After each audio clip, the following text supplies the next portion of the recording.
It's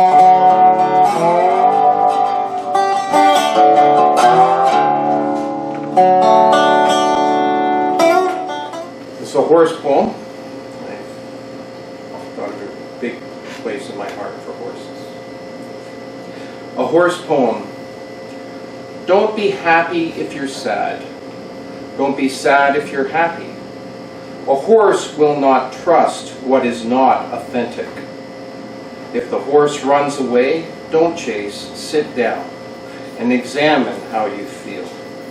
A human is a pretender, the very definition of the species.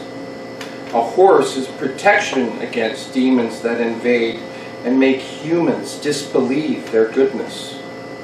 Don't say that you don't care, you do. Don't say that you weren't there, you were. Don't say that you aren't responsible, you are. Don't say that no one understands, they do. Don't say that your life is over, it's not. Don't say that there's no one to help, there is. Don't call yourself a failure, you're not. Don't blame yourself, it does no good. Don't close your ears, listen. Don't shut people out, stay open. Don't blame others, stay open. Don't blame yourself, stay open. If you stand in the sparks of the grinder, you will feel them cool on your skin. If you accept the terms of the sentence, your incarceration will be soft, and in no time you will be free.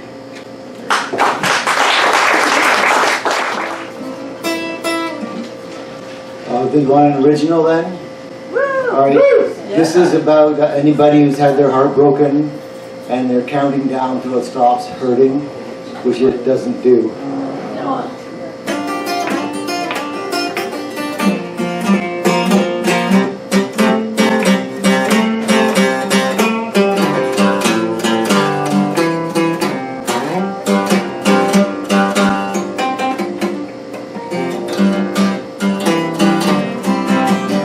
Sitting alone,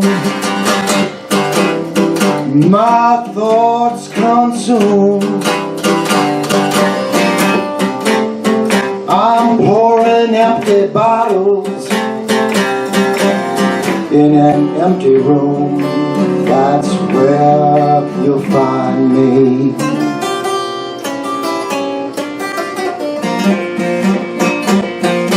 Because it's just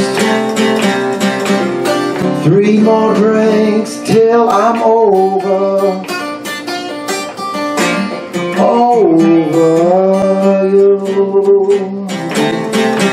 you.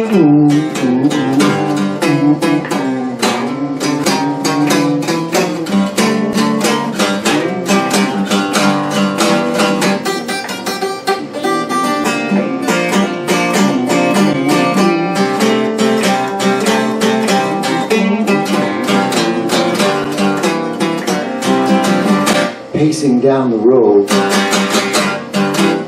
not a soul inside. I'm facing heartache head on till the dark hours of the night. That's where you'll find me.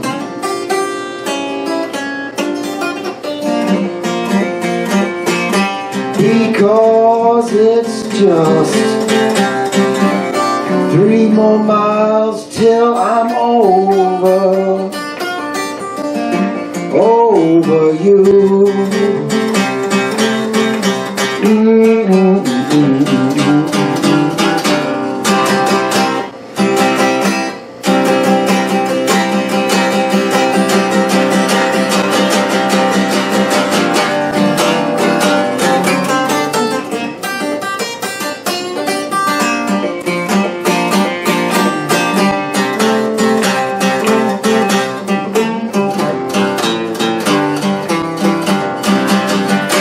Seasons changed, but I still feel the same. According to my mind,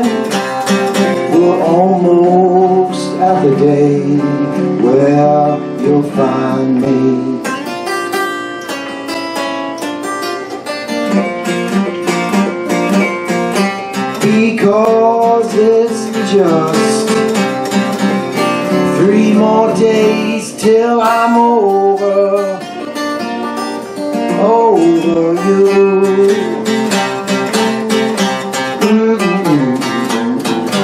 Well, I said it's just 3 more hours till I'm over you.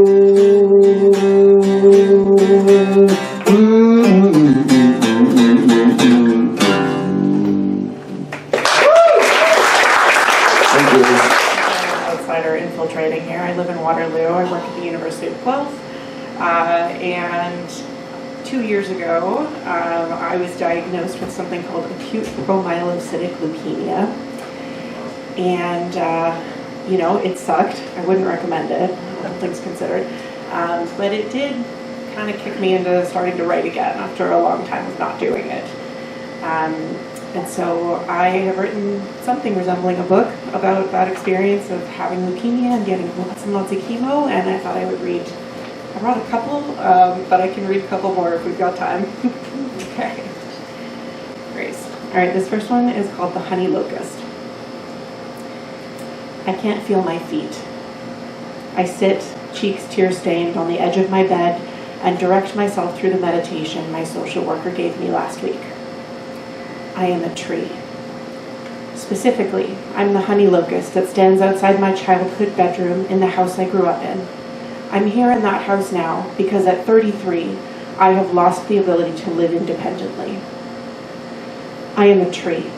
My branches stretch high in the air and my roots dig deep into the ground. I am steady. Yesterday, I rolled my ankle while standing still, while holding the bathroom counter. I couldn't tell where my weight was on my feet. I am a tree. My roots hold firm, but my branches sway freely in the wind. I can't drive anymore. I can't feel the pedals under my feet. And the pain is so bad I can't walk very far. I am a tree. I am peaceful, calm, unburdened by fear. I am awake in the middle of the night because nerve pain is shooting up my legs like lightning. It took me hours to fall asleep because phantom cramps kept my toes curled under my feet, aching and aching. I am a tree. I root myself into the carpet, my breath catching. I wish I were a tree.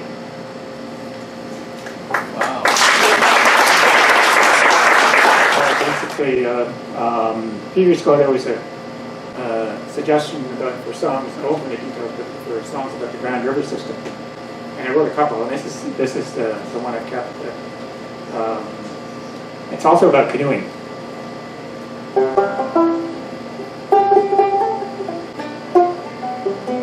It's called Battle Down the Bank.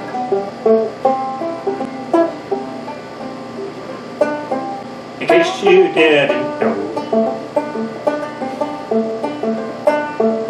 let me pass on this advice.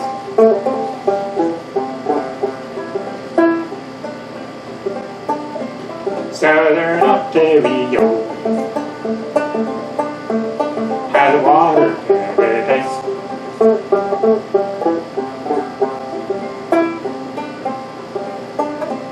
Through towns and farmland flows a river.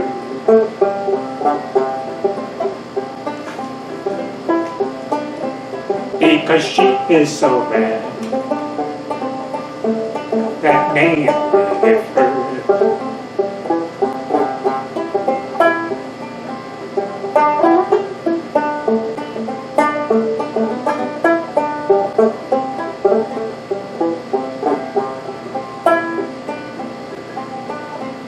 If you're working on romance, well, I hope you understand. You must give her the chance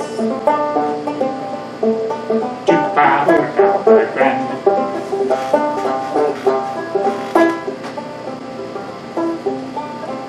No need to single hand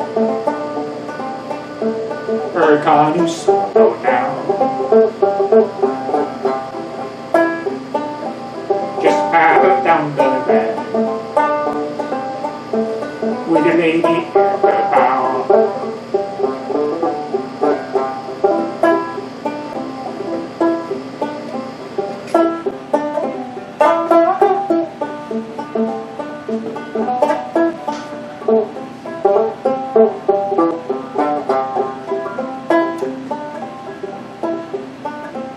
The tributaries flow into one extreme.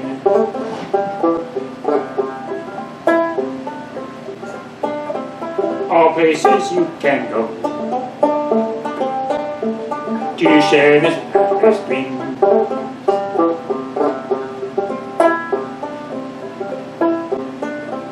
So show that video with the winding Osaka.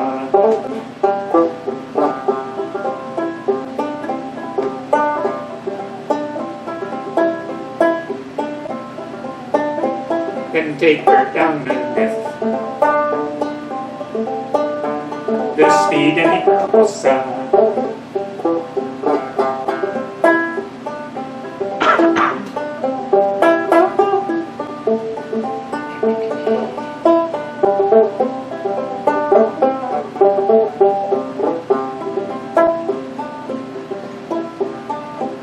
So paddle down the Grand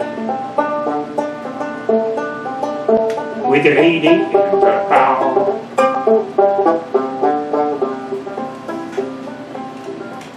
Yes, paddle down the Grand. How can do it now?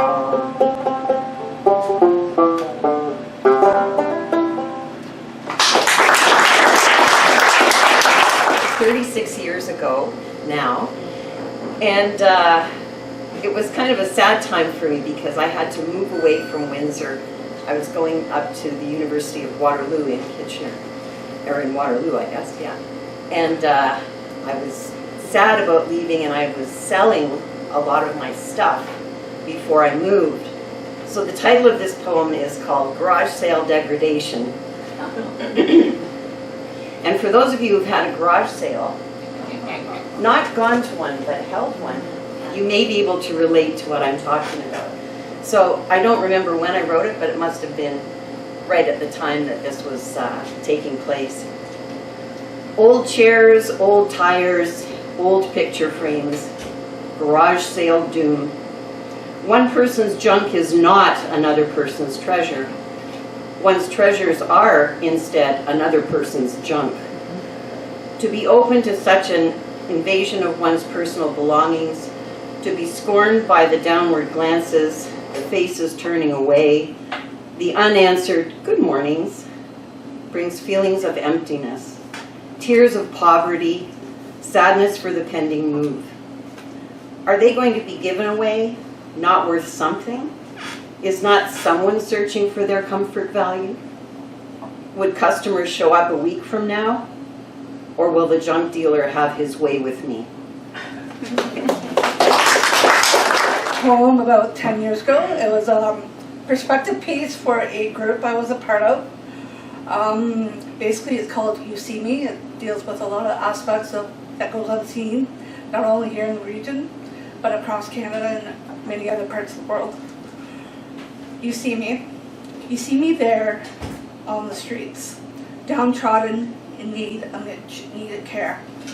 You don't know how I got there, nor do you care. As you see, I fought for you. I fought for your freedom in wars past.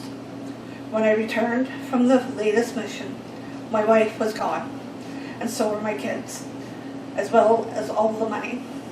The house was sold, and all I had was the clothes on my back. Down the dwindling spiral of depression I sank. I am now alone, looking for help from the strangers whose freedom I fought for. You see me there at the checkout, short on change, so I have to put lunch items meant for my kids when in school back. They cry as they watch me do it. I hear your sighs of dismay, now not knowing how it got that way. You see, my husband left me for another woman. Now I'm struggling to make ends meet. Being a mother can be tough, even tougher when alone. I can't even afford childcare, so I can find a job. I go days without eating myself so my children can be fed.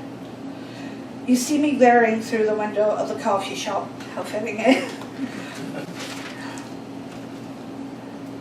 Hoping I won't come in looking like I haven't showered in days. I know you noticed that worn down apartment building down the street. I just so happened to live there. The landlord is cheap with repairs and came in one night to my apartment and raped me. I'm a runaway teen. I was physically and sexually abused by my older brother. No one believed me because my brother said I was lying when he was confronted. I feel dirty and ashamed on the inside for the things that were done to me. I'm considering abortion of the child that resulted from the rape. All I want is a coffee with the change I found to warm me, even if it's temporary. I see you give me dirty looks and evil glares, thinking I'm lazy and don't want to work. Before you judge, please take time to hear my story. You may be surprised. No one chooses or deserves a life of poverty. The circumstances that led to the unwanted situations are as unique as the individual. Never think it can't happen to you, because life can be unpredictable. We're all people who, at one point or another, are in need of a hand up instead of a handout. I've been having one of those days, one of those nights, guess it's one of those weeks, babe. Nothing goes right and I'm running out of time, I can barely even breathe. I got a closet full of clothes but nothing to wear. I might be a little late but I'ma make it there. That's one thing you can count on. I could stay up all night, dancing in the moonlight till I get my mood right. Stay up till the sunrise, bottle up the sunshine. That's one thing you can count on. I'll find my way through this beautiful maze. Every twist, every turn, everywhere I go. There's no way to know how long I'll stay till I feel like a change. When I trip, when I fall, hit a wall. Just call it one of those days, one of those nights, guess it's one of those weeks, babe. When you're late for work, but the main road's closed. Your boss is a jerk, makes the dumbest jokes, putting overtime just so you're not broke. But it's Friday night and I'm out to have a good time. Catch me on my good side. It's a state of mind, I'ma be alright, I'ma be alright. Yeah, I'll find my way through this beautiful maze. Every twist, every turn, everywhere I go. There's no way to know how long I'll stay till I feel like a change. When I trip, when I fall, hit a wall. Just call it one of those days, one of those nights, guess it's one of those weeks, babe. One of those days, one of those nights, guess it's one of those weeks, babe. One of those days, one of those nights, guess it's one of those weeks, babe. Just call it one of those days. The book is a book of poems each day I wrote of how I was feeling during the pandemic, and each title of each poem is a day and time, and I chose this one just arbitrarily, and I'll just read it out to you. May 9th, 2021, at 6:31 a.m. after the dawn. I cut a cake, slice the layers, stacked like ears. in the event that resembled the moments past, as I dreamed of rivers lining up to my waist in her cold embrace. I attempted to dry. I'm sorry, you got to forgive me. I attempted to maintain a dry covering of my soles, but the water maintained moist in my undies, and left a coldness that was unwelcome in the early dawn of shrinkage. My boots now wet, remaining so for the days to follow. When I climbed back aboard, slicing the paddle to the wake created by my own presence. The still water, a river, the pond, and the early moments after the birth of a star, stopping time to witness the awakening before the mist departs towards heaven. The moment rising above the flattened fissures and wavering in the afterbirth of a day. I dream the paddle, the river, as time goes on towards tomorrow. My name, I'd like to hear another one. Here, my sister Magdalena wrote this book, and it's a collection of poetry about life and love and loss. And I'm so proud of her, so I just want to read a couple of poems. The title of the book, The Day I Bought a Teddy Bear and a Vibrator, Unapologetically Me. Catchy. Right? It's very catchy, very intriguing, and I'm just very proud of her because she wrote this from her heart. The one poem I want to read is called Our True Nature. Do you remember when you were essence, vast and compassionate, that squeezed inside the bottle of the body? Do you remember when you were born? Yes, you are the genie in the bottle. Yes, you are the genie in the bottle, the vastness inside your human form at this moment. Do you remember being inside the bottle? You must remember that.